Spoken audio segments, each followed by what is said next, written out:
Well, as the weekend has begun, that does not mean we have to end things here.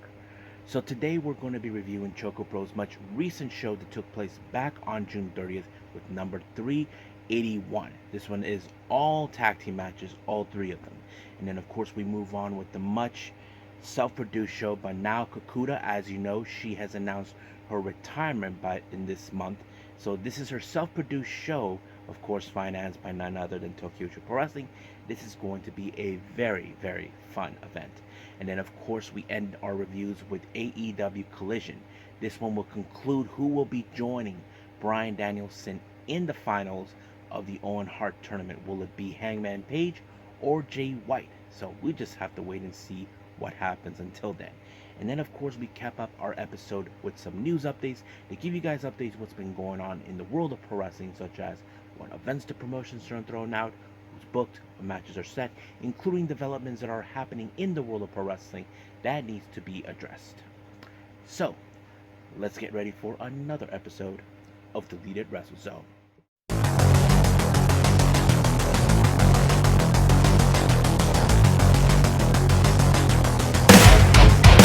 Are you ready? Get up, get up! Get up, get up! Get up, get up! Get up, get up! Get up, get up! Get up, get up! Hey everyone, welcome to Deleted Wrestle Zone, all things that is pro wrestling with AEW, NXT, New Japan Pro Wrestling, TNA, the National Wrestling Alliance, various promotions, wrestlers, matches, and championships. I am your host, Jay right here. So, if you are new to the channel, welcome. This is a channel where we do a lot of pro wrestling reviews from various promotions, not only here in the United States, but also in Japan, Mexico, Canada, Europe, the UK, anywhere in the world where pro wrestling is not as big, but it continues to grow. We also do discussion videos, talk about various topics such as the wrestlers themselves, the promotions, factions, storylines, whatever we want to talk about. We also, of course, do more news updates. If certain information I'm unable to share with you on this episode, I can do it on the next episode or on a separate video by itself. We also do, of course, real-timing news updates to keep you guys on alert if something has happened in the world of pro wrestling that needs to be addressed ASAP. And then, of course, we do the Unagi Siaka Watch and various other cool things as well. So if you like what you see, please subscribe to us. So click on that subscribe button. You'll be getting a lot of daily reviews and other cool wrestling content as well. However, if you like this episode, please give us a like on the like button or a nice comment in the description down below. Now, all introductions set aside, I believe it's time to get the weekend started. So let's begin with our very first review, ChocoPro.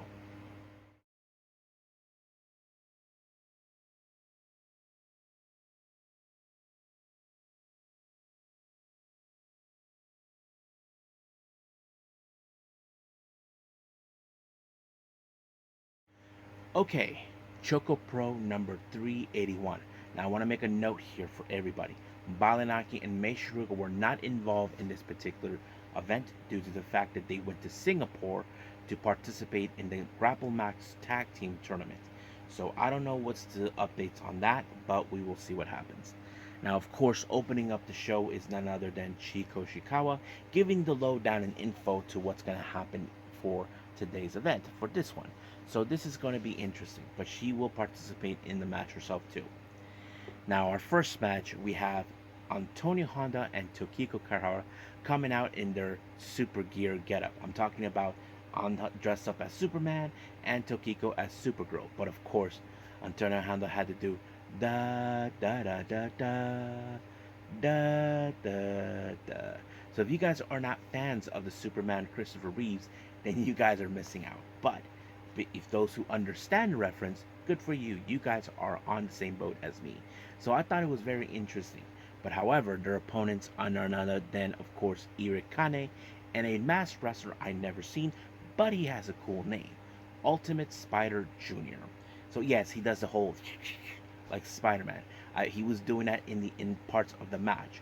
But I have to say it was a very interesting matchup because, of course, Eric Kane, still, new in particular, she would try to hold on to it. But unfortunately, this match ended with, of course, um, Tokiko applying a armbar onto Eri, and just like that, it was completely over. So the super, the supers actually walked away with the win. Now, our next match, we have Hiroyi Wada teaming up with Chiko Shikawa to take on Nonoka Seto and Chon Shiru. Now, keep in mind, Hiroyi, much like Eri, she's also practically new, but however, she's behind Eri in some level. But of course, it was going to be a very interesting matchup. But I did not expect not much with Hiroyi since she is less experienced.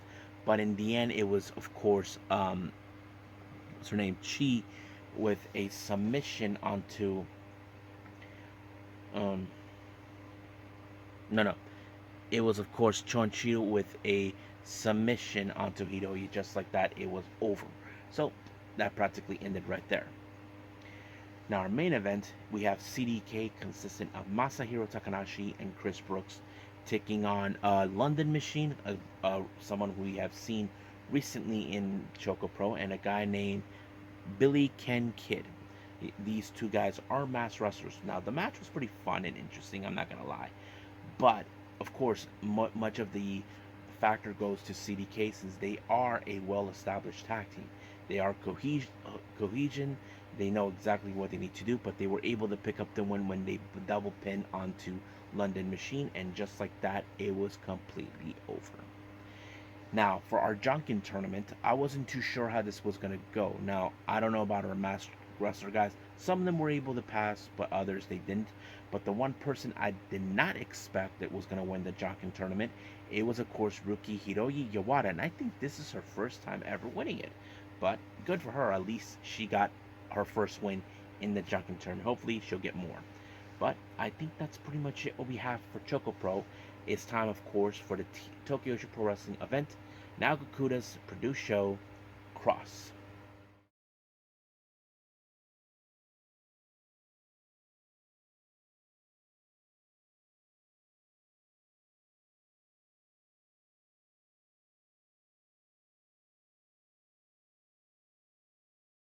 Hey, this is Tokyo Joshi Pro Wrestling with Nao Kakuta's produced show, Cross.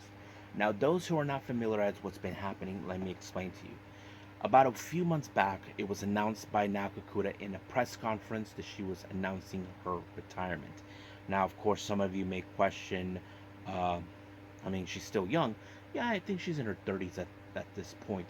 But there's other accomplishments she mentioned she wants to do.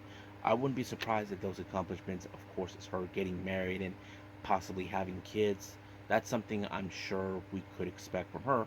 But however, she does have certain plans she wants to do before leaving the wrestling business.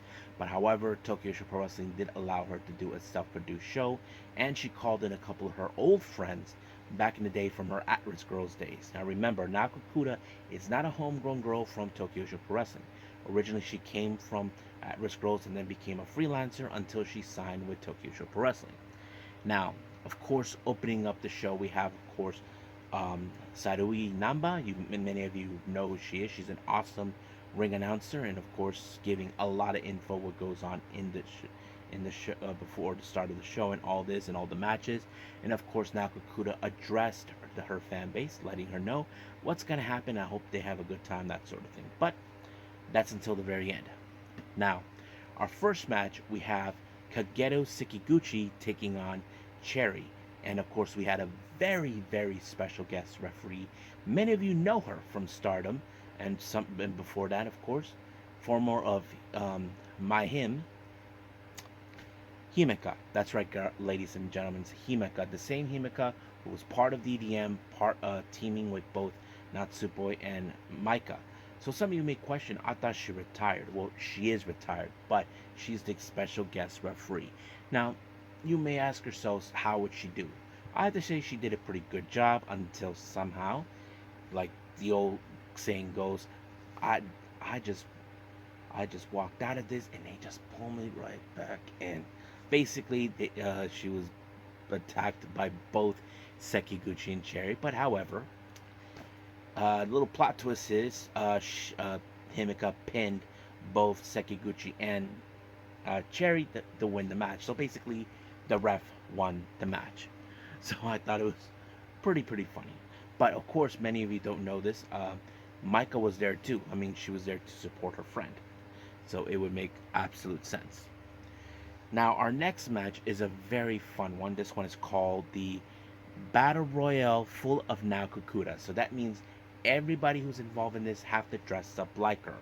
So we had Yuki Arai versus Arisu Endo versus Izumi versus Mizuki, and then finally Pam Harajuku. So you would think everybody has to dress like her.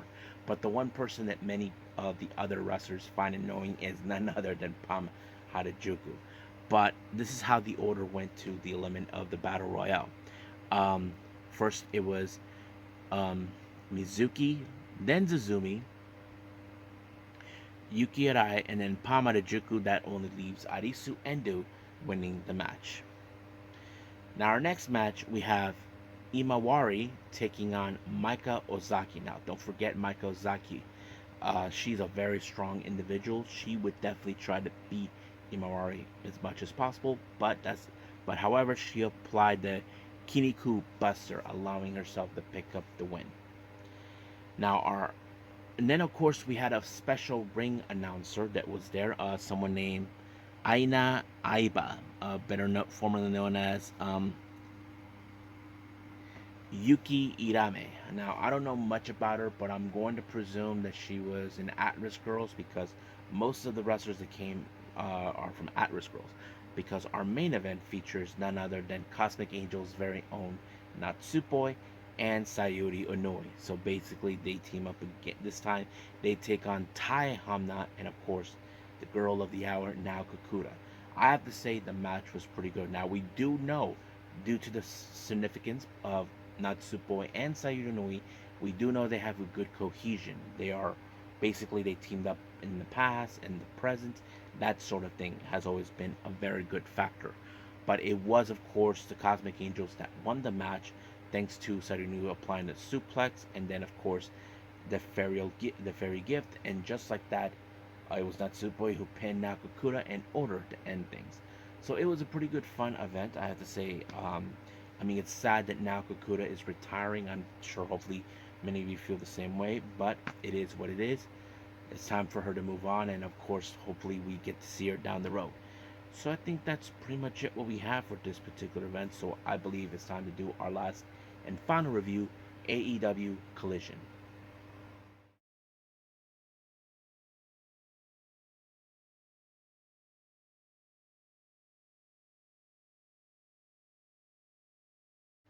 Okay, AEW Collision. Now it opened up with MJF doing the promo. Of course, many people have forgotten what happened this past Wednesday with the way MJF, of course, brutalized Daniel Garcia. So basically, he was talking about him, about not giving his little make a wish, which is the match that he wants it all in.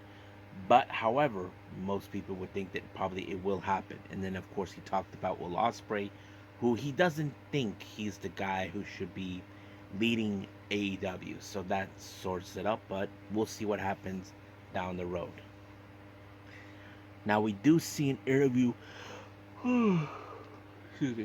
with the conglomerate consistent of O'Reilly, Briscoe, and Orange, because they're all fired up for their upcoming match, and that was against the Iron Savages and Jack Jameson. Now, of course, you would think, however, whenever Kyle O'Reilly makes his presence known in the ring, we do have the Undisputed Kingdom, more specifically Roderick Strong, being there. So, of course, he's watching this match.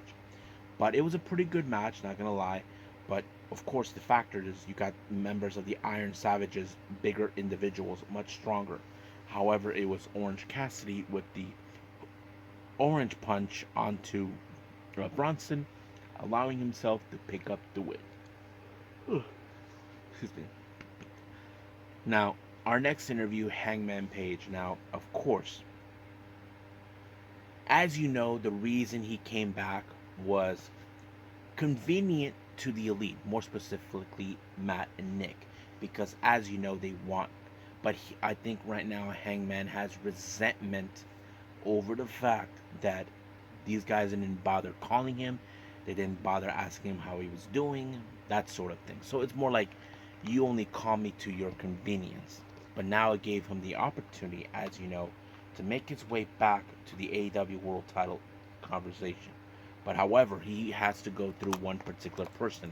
It is a person he has never beaten before, and that is Jay White.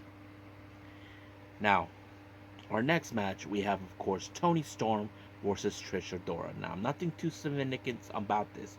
Now, of course, we know that Toni Storm will pay attention this coming Wednesday, who will walk out as the winner of the Women's Owen Hart Foundation tournament. But it was, of course, Toni Storm, as you know, who picked up the win with the Storm Zero, allowing herself to win it. So we will see what happens. Now, the patriarchy, as you know, recently have been targeting the Unified World Trios title. However, Christian Cage was not amused with Jay White. Now, Jay White, he's a bit of a loudmouth, like trying to claim that he's the reason this happens, that people should give him credit. Christian Cage thinks that he made this whole thing between them personal. So once again, like he did with the TNT title, that he wants to bring prestige. Well, we'll see what happens. But however, Kip Sabian was in the space of Christian, who said that his father recently died, and all of a sudden, Luchasaurus beat him up. So that's what really happened. Now, our next match is the TNT title Open Challenge match. Jack Perry faces against someone, or should I say, Ghost of Christmas Past. And you guys were not expecting this, neither did I. We haven't seen him for who knows how long. We're talking about Marco Stunt, that's right, who has history with Jack Perry, known as the Jurassic Express. Now, we don't know what really happened. Now, I do know last that he was working in the independents, even learning how to be a booker for a promotion that he wants to start. But seeing Jack Perry, well, we know he can take a punch. We know he can get beaten however it suits him. But we do, of course, Jack Perry walked away with the win when he applied the knee strike. But however, there was an exclusive interview where Marco Stunt was talking, and then he ran into Killswitch, formerly known as Luchasaurus. So you got a bit of a reunion. But however, Killswitch didn't do anything. So that's what really happened on that particular moment. Now, as you know, the House of Black, we did see a while back, not too long ago, Buddy Matthews was attacked by Christians. So basically, they're sending a message to him about this whole thing. So we will see what happens until then with them. Now, our next match, we have Claudio Castagnoli taking on Beast Mortos. Pretty good match, not gonna lie. Not to mention, we did see Beast Mortos accidentally took out the ref. So basically, good. Rest in peace, camera guy. But nonetheless, the match was fun. We did see the big swing, and then Claudio applied a big lariat, allowing him to pick up the win. So no, so it was a pretty good match. Now we do see an interview with Daddy Magic. Now, of course, Daddy Magic gave an update about Danny Garcia's condition. He talked about MJF, but he also warned him Red Death is coming. If you guys don't know, Daniel Garcia used to have another name called Red Death, where he puts his submissions, all his submissions are in use in this match. So I think that's going to be interesting to see. Now, Serena D put out of course, a video package. Now, it's no secret that certain people talked about recently with the return of Riho. Riho is trying to right the wrong of the match that took place back in Double or Nothing in 2021. So I figured it was a Double or Nothing, but I wasn't too sure which one. But Serena Deeb is confident enough to say to herself that things have changed. She's not that same person from 2021. But Rio, we'll see what happens until then. Now, of course, we do see an interview with Top Flight in Action Andretti. Across from them is Shane Taylor Promotions. As you know, they've been targeting them for this and that. And then, we will see their face down the road against each other. So we'll see.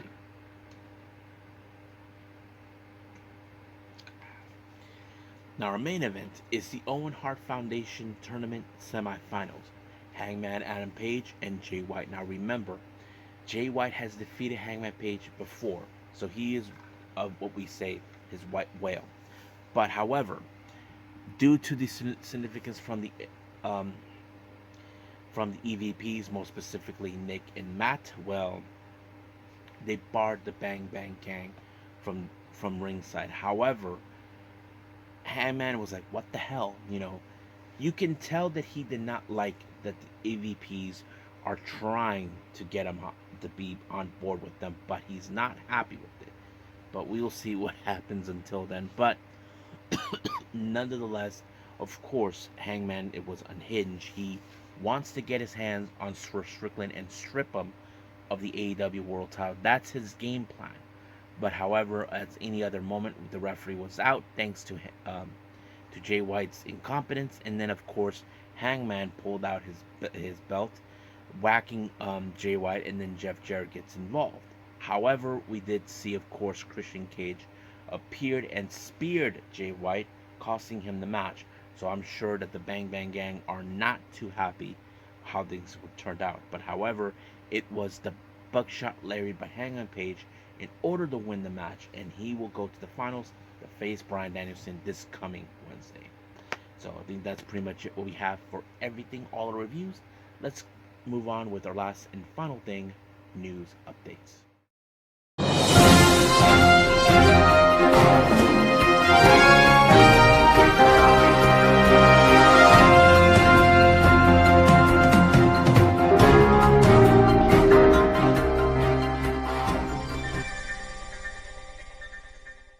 Okay, welcome to our news updates.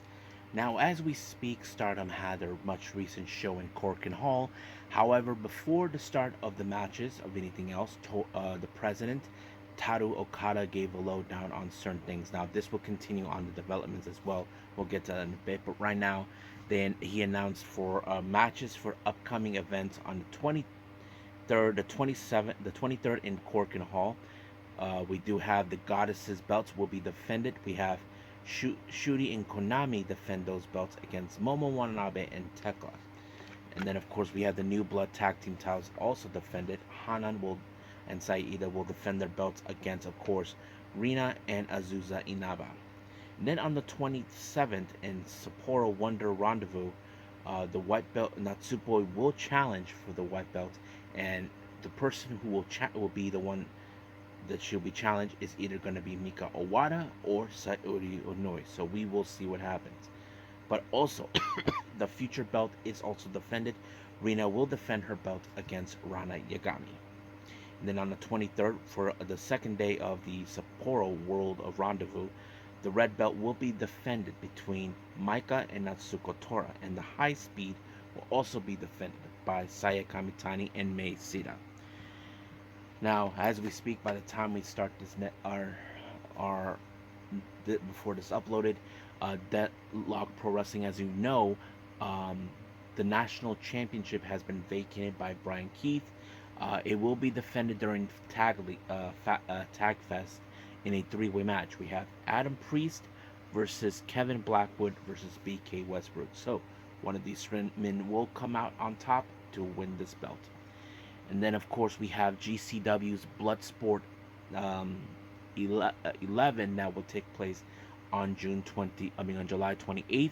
It was announced that Miyu Yamashita from Tokyo Pro Wrestling, better known as the Pink Striker, will participate in this particular event. And then finally, the collaboration for Deadlock Pro Wrestling, West Coast Pro, and Prestige for the Roseland 9 that will take place on September 29th. Jordan Grace will participate on this particular day, so that's going to be fun. Now let's jump into developments. I have not seen Money in the Bank, but many of you may have heard what happened. John Cena has announced his retirement. Now, his retirement will happen by the end of 2025, so we still got time. I think many of you guys will say, let's just enjoy John Cena while we last, so hopefully things will be going on, so we'll see. Now, Michael Cole went on Fightful Select. Now, apparently there was a situation when it comes to Jacob Fatu. Jacob Fatu is not allowed to be in Canada due to him being dangerous. So WWE was working with the authorities in Canada that would allow Jacob Fatu to make his way. So we'll see where that leads us from there. And then, of course, we have a very interesting cryptic message from the Tongan sisters. Now, if you guys are not fans of the Women of Wrestling event, or WOW, the Tongan sisters recently left the promotion, and one of them actually posted this on their social media, a female bloodline to the end. So basically, they're teasing the possibility of them becoming female members of the bloodline. So I wouldn't mind seeing it. So we'll see. Now, our final development is our Stardom report, and this one kind of happened. I haven't seen the Stardom show recently, but I decided to get this out of the way before I review anything before the next time. It was announced also by President Taru Okada.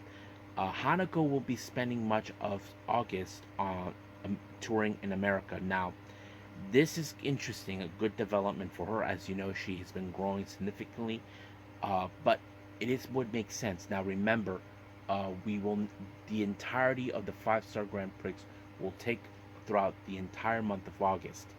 Um, of course, Mina Shirakawa will not be participating.